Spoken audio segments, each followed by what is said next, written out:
Shalom bagi kita semuanya.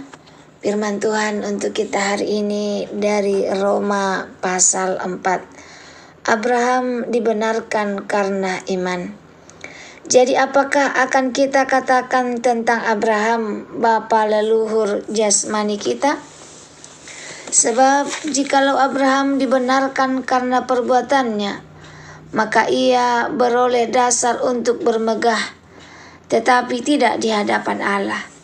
Sebab apakah dikatakan nas kitab suci? Lalu percayalah Abraham kepada Tuhan, dan Tuhan memperhitungkan hal itu kepadanya sebagai kebenaran. Kalau ada orang yang bekerja, upahnya tidak diperhitungkan sebagai hadiah, tetapi sebagai haknya. Tetapi kalau ada orang yang tidak bekerja namun percaya kepada Dia yang membenarkan orang durhaka, imannya diperhitungkan menjadi benar. Seperti juga Daud menyebut, berbahagialah orang yang dibenarkan Allah bukan berdasarkan perbuatannya. Berbahagialah orang yang diampuni pelanggaran-pelanggarannya dan yang ditutupi dosa-dosanya. Berbahagialah manusia yang kesalahannya tidak diperhitungkan Tuhan kepadanya. Adakah ucapan bahagia ini hanya berlaku bagi orang bersunat saja, atau juga bagi orang tak bersunat? Sebab telah kami katakan bahwa kepada Abraham iman diperhitungkan sebagai kebenaran. Dalam keadaan manakah hal itu diperhitungkan? Sebelum atau sesudah ia disunat? Bukan sesudah disunat, tetapi sebelumnya. Dan tanda sunat itu diterimanya sebagai meterai kebenaran berdasarkan iman yang ditunjukkannya.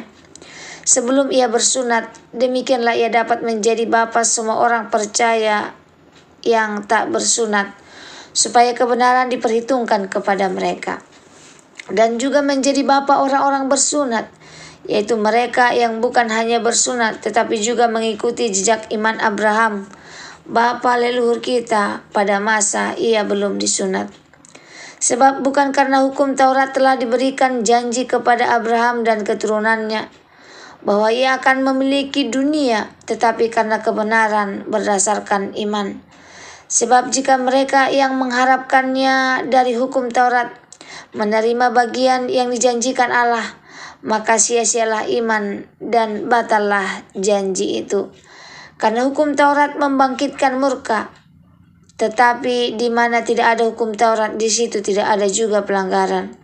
Karena itulah kebenaran berdasarkan iman, supaya merupakan kasih karunia, sehingga janji itu berlaku bagi semua keturunan Abraham, bukan hanya bagi mereka yang hidup dari hukum Taurat, tetapi juga bagi mereka yang hidup dari iman Abraham, sebab Abraham adalah bapa kita semua.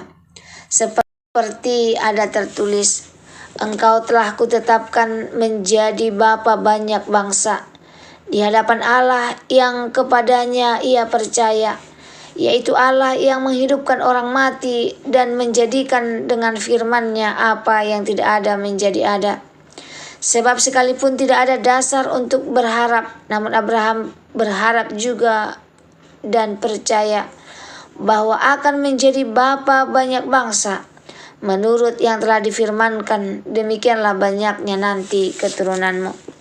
Imannya tidak menjadi lemah walaupun ia mengetahui bahwa tubuhnya sudah sangat lemah karena usianya telah kira-kira 100 tahun dan bahwa rahim Sarah telah tertutup.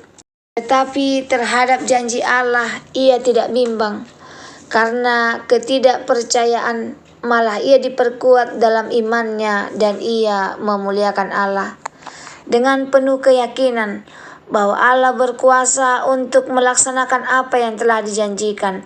Karena itu hal ini diperhitungkan kepadanya sebagai kebenaran. Kata-kata ini yaitu hal ini diperhitungkan kepadanya tidak ditulis untuk Abraham saja, tetapi ditulis juga untuk kita. Sebab kepada kita pun Allah memperhitungkannya, karena kita percaya kepada Dia yang telah bangkitkan Yesus Tuhan kita dari antara orang mati, yaitu Yesus yang telah diserahkan karena pelanggaran kita dan dibangkitkan karena pembenaran kita. Shalom bagi kita semuanya. Firman Tuhan untuk kita hari ini dari Roma pasal 4. Kebenaran yang datang dari iman. Saudara yang diberkati Tuhan, kadang kita berpikir, kalau aku lebih baik, lebih rajin, lebih suci, mungkin Tuhan akan lebih sayang. Pikiran seperti ini membuat banyak orang lelah secara rohani. Mereka berusaha keras untuk merasa layak di hadapan Allah.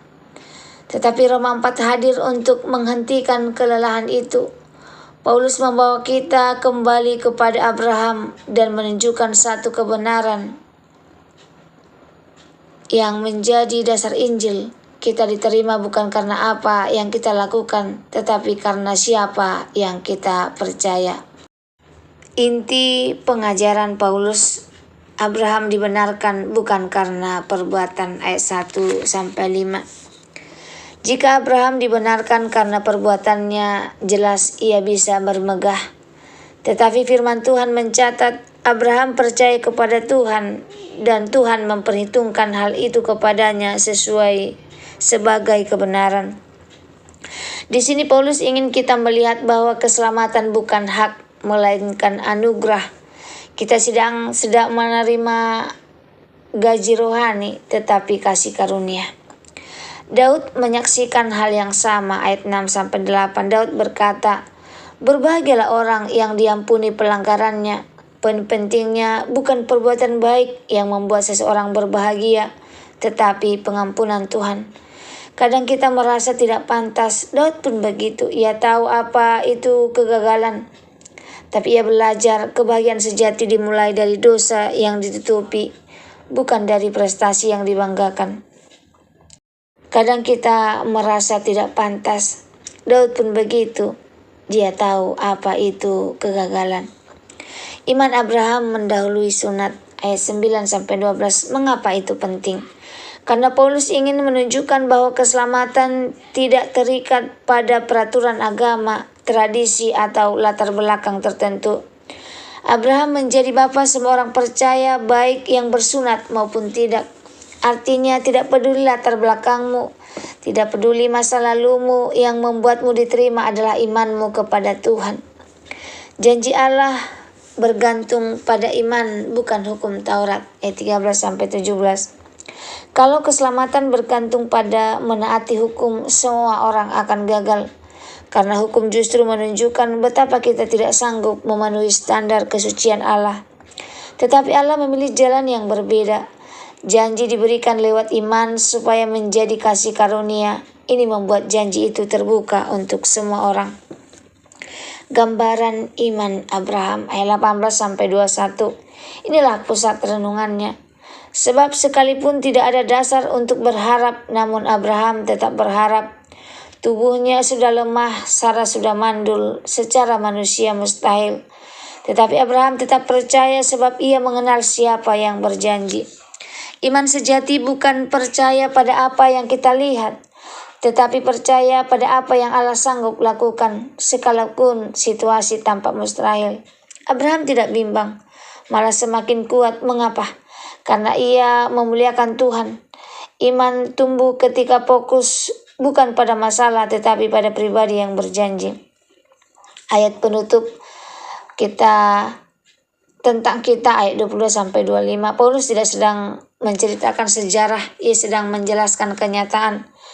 Apa yang terjadi pada Abraham adalah gambaran apa yang Tuhan lakukan bagi kita melalui Yesus. Kita dibenarkan karena percaya. Yesus mati karena dosa kita. Yesus bangkit supaya kita dibenarkan. Dengan kata lain, keselamatan kita berdiri kokoh karena bersandar pada karya Kristus, bukan kekuatan kita. Aplikasi firman Tuhan untuk kita pada hari ini. Renungan ini menantang kita untuk berhenti hidup dalam ketakutan rohani. Jangan lagi berkata Tuhan pasti kecewa dengan aku. Jangan lagi merasa harus sempurna dulu baru datang kepadanya. Jangan lagi mengukur diri berdasarkan perbuatan. Tuhan mencari iman, bukan performa. Seperti Abraham, iman itu tidak selalu spektakuler. Kadang iman hanya berupa langkah kecil. Ya Tuhan, aku percaya Engkau sanggup, itu saja sudah cukup bagi Tuhan untuk bekerja. Pesan firman Tuhan untuk kita, kalau hari ini kamu merasa lemah, ingat Abraham yang sudah hampir 100 tahun. Kalau kamu merasa mustahil, ingat Sarah yang mandul. Kalau kamu merasa berdosa, ingat Daud yang jatuh tetapi dipulihkan. Kalau kamu merasa tidak layak, ingat bahwa pembenaran adalah anugerah, bukan pencapaian. Allah yang memanggil Abraham adalah Allah yang sama memanggilmu hari ini. Apa yang dijanjikan, Ia sanggup menggenapinya. Kehidupan yang kekal yang Tuhan janjikan akan menjadi milik kita. Terima kasih. Semoga firman Tuhan hari ini menjadi berkat bagi kita. Tuhan Yesus memberkati. Shalom.